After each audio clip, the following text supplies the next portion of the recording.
Mm, Hola, bienvenidos a una cápsula más de historia. El día de hoy vamos a desarrollar el tema características de los proyectos de organización política durante el siglo XIX. Bueno, en este tema vamos a hablar de lo que sucede tras la culminación de la Guerra de Independencia. En este periodo México se enfrenta a retos muy fuertes, principalmente porque tenía que definir la forma de Estado y de sistema político que iba a adoptar. Durante el siglo XIX, bueno, pues coexistieron distintos proyectos de organización política.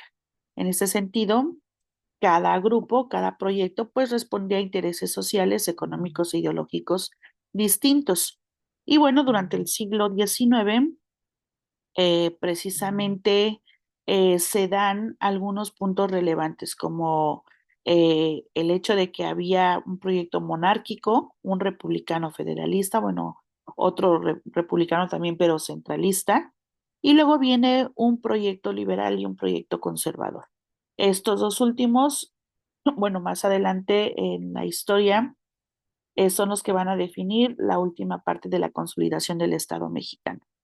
Y este periodo se va a caracterizar principalmente por los problemas de conflictos ideológicos, bueno, los problemas ideológicos que había, los conflictos civiles que existieron y los constantes cambios constitucionales que se empezaron a dar. Bueno, digamos que este periodo precisamente se va a enfrentar a ese vacío de poder que existía, no había legitimidad política, la economía estaba bastante mal, un país que había estado en guerra por más de 10 años. Sin duda alguna, pues generó hambruna, que fue uno de los principales problemas sociales que se generaron pues a partir de la escasez de alimentos, de trabajos, de una inestabilidad social y de bueno, del poder que aún existía en aquel tiempo sobre los latifundios. Y bueno, persistían todavía las estructuras coloniales. Estas no se habían eliminado como tal. Y bueno, pues por lo tanto, esta parte de la conservación de las castas, pues también no había finalizado como tal. A partir de aquí, bueno, también se van a ver influenciados por las ideas ilustradas y las liberales, principalmente europeas. Y en este periodo vamos a encontrar que las intervenciones extranjeras, pues también van a ser un punto importante para determinar el desarrollo del país, tanto político como económico. Bueno, vamos a checar los proyectos que se dan en este periodo. Vamos a revisar el monarquista, ya que es el primero que se presenta una vez que se culmina la guerra de independencia. En esta parte, bueno, el gobierno estaba encabezado por un emperador, recordemos que es Agustín de Iturbide quien se proclama emperador de México y con él vienen una serie de instrucciones políticas, ¿no? Como la centralización del poder, el apoyo al clero y a las élites conservadoras que, pues aunque se había ganado la independencia, estas todavía seguían ejerciendo poder. Y bueno, esta era para él la estabilidad política que le convenía al país. Ya no había esa parte de defender el orden social tradicional, pero sí había esa cercanía con la iglesia y los sectores conservados. El primer imperio mexicano, pues es el de Iturbide, se da en 1822 y 1823, pero recuerden que más adelante vamos a tener otro imperio, que es el de 1864 a 1877 con Maximiliano de Habsburgo. Y bueno, viene otro proyecto político que es el centralismo. Esta parte de la República Centralista es un modelo que hablaba de la concentración del poder en el gobierno central. Había una reducción de autonomía estatal y había un mayor control administrativo sobre los bienes. También se hablaba de las 7 leyes en 1836, que son las que instauran el régimen centralista en México. Esto surge como respuesta a la fragmentación política, generó muchos conflictos regionales porque, bueno, no había todavía esa separación del Estado y el clero. Y bueno, la evidencia la evidente disputa que se da por el control del territorio, pues es lo que va a empezar a tener nuevamente una fricción social y política durante pues este periodo de la República Centralista. Luego viene la República Federalista.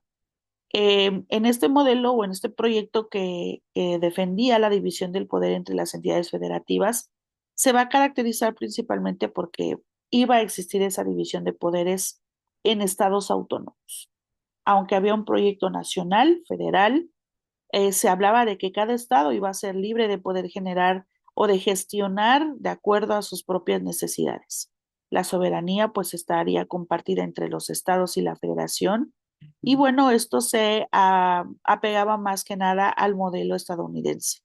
La representación política y las elecciones eran principalmente lo que buscaban para hacer una participación política más transparente.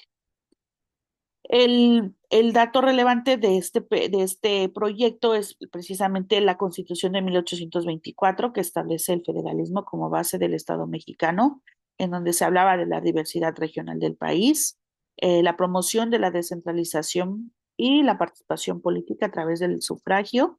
Y bueno, precisamente cada estado tenía que funcionar como una comunidad autónoma, pero dentro de un marco nacional. Después de estos proyectos, nace el proyecto liberal, esta corriente ideológica dominante a partir de la segunda mitad del siglo XIX, se va a centrar en la separación de la Iglesia y el Estado. Empieza una promoción de la defensa de los derechos individuales, en donde se hablaba de la libertad de expresión, la libertad de culto, y principalmente, bueno, se hablaba de esos derechos individuales que tenían que poseer cada uno de los ciudadanos mexicanos. Hablaba del laicismo, el Estado laico, precisamente cuando se viene la separación del clero del Estado, impulsaba al capitalismo y la propiedad privada con la ley Lerdo, y bueno, viene la limitación de privilegios corporativos y le da precisamente esa oportunidad a la oferta de la tierra. Y quiere decir que había esto de la propiedad privada, bueno, pues te daba también esa oportunidad de poder ofrecer tus tierras. Digamos que hasta este punto, este proyecto era era esa modernidad nacional que requería el país. Hablábamos de una transformación de la estructura jurídica también, que sienta las bases del sistema jurídico contemporáneo. Y bueno,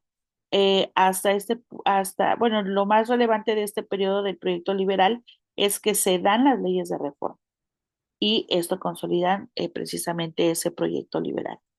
Pero a la par viene el proyecto conservador. Este proyecto político buscaba nuevamente preservar tradiciones coloniales y el papel de la iglesia, así como de la milicia.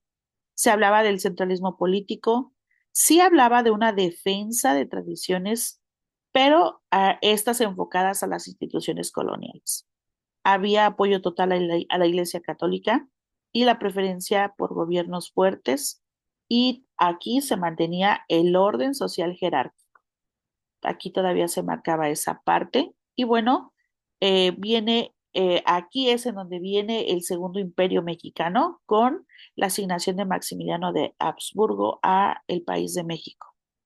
Eh, Precisamente el temor a ese cambio social acelerado es lo que le da oportunidad a este proyecto conservador de poder organizarse, representaba la lucha precisamente por preservar esos privilegios y evidenciaban la influencia de las potencias extranjeras. La idea era que pues el orden social tradicional iba a garantizar la estabilidad de México. Esa fue como eh, la justificación más concreta de este proyecto. Bueno, aquí marqué los 4 puntos relevantes de este periodo de estudio. El siglo XIX, aquí hablábamos de que hubo más de 50 gobiernos y múltiples constituciones. La Constitución de 1857 es quien consolida el principio liberal y es la base del Estado moderno mexicano. Los conflictos de la Guerra de Reforma son las que marcan precisamente esta modernización política y social, Pero también viene la intervención francesa que precisamente marcó esa disputa que había entre el conservadurismo y el liberalismo. Y bueno, aquí viene el debate sobre la organización política, que se vinculaba a temas de ciudadanía principalmente, de propiedad y de soberanía. Para cerrar este tema, vamos a recalcar que, bueno, los conflictos ideológicos de liberales contra conservadores fueron los más fuertes. El papel de la Iglesia y el ejército en la organización del Estado pues se empiezan a unificar. Aunque había debilidad institucional y militarización de la política, esta se fue formando de manera progresiva bajo principios de libertades y del sufragio, que era lo que establecía la elección de un poder más democrático. Hubo mucho impacto en el país por las intervenciones extranjeras, pero bueno, de alguna manera ayudó también a la construcción gradual del constitucionalismo mexicano.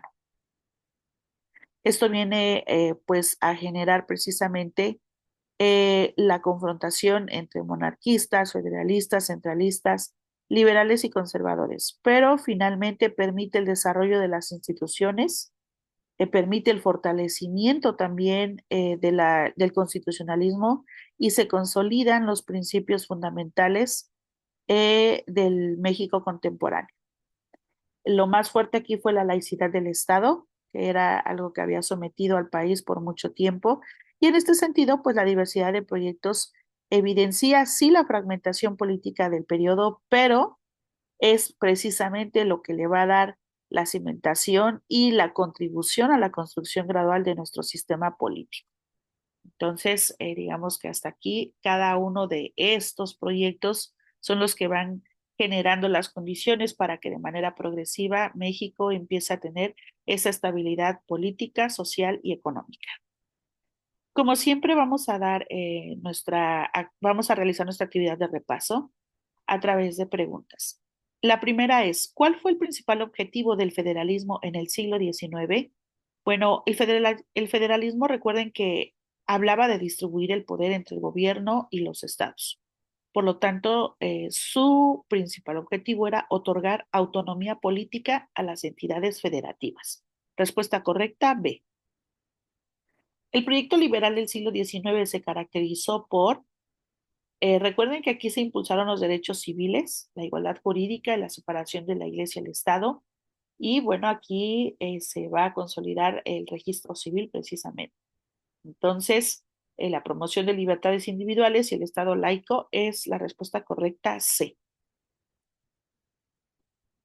3. Las 7 leyes de 1836 representan, bueno, aquí se hablaba de que las leyes transformaron la República Federal en centralista. Acuérdense que estas 7 leyes son las que eliminan esta idea de la República Federal y pues por lo tanto la respuesta correcta es B, implanta el régimen centralista. 4. El conservadurismo del siglo XIX defendía principalmente, recuerden que los conservadores solo buscaban preservar las estructuras tradicionales coloniales y las corporativas, es decir, la posesión de los latifundios y las grandes extensiones de tierras que tenían precisamente la gente en aquel tiempo, principalmente peninsulares y criollos. Así que esto era lo que ellos buscaban, seguir manteniendo ese privilegio, así como el fuero militar y secular. La respuesta correcta es C, tradición, centralismo y papel de la iglesia. Y finalmente, una consecuencia de la disputa entre proyectos políticos del siglo XIX fue la confrontación ideológica, precisamente que genera crisis y conflictos armados. Esas guerras civiles se fueron dando una a una, dependiendo de los proyectos que se fueron planteando. En la primera mitad del siglo XIX hablamos de la monarquía, de la República Federal y la República Centralista, y a partir de la segunda mitad del siglo XIX hablamos de liberales y conservadores. La respuesta correcta es C, inestabilidad política y guerras civiles. Como siempre les compartimos nuestra bibliografía. Recuerden que si requieren de mayor información, podemos brindarles bibliografía complementaria para profundizar en el tema. Por mi parte sería todo. Esta fue una cápsula más de historia y Gracias por participar y acompañarnos en este proyecto. Nos vemos en la siguiente.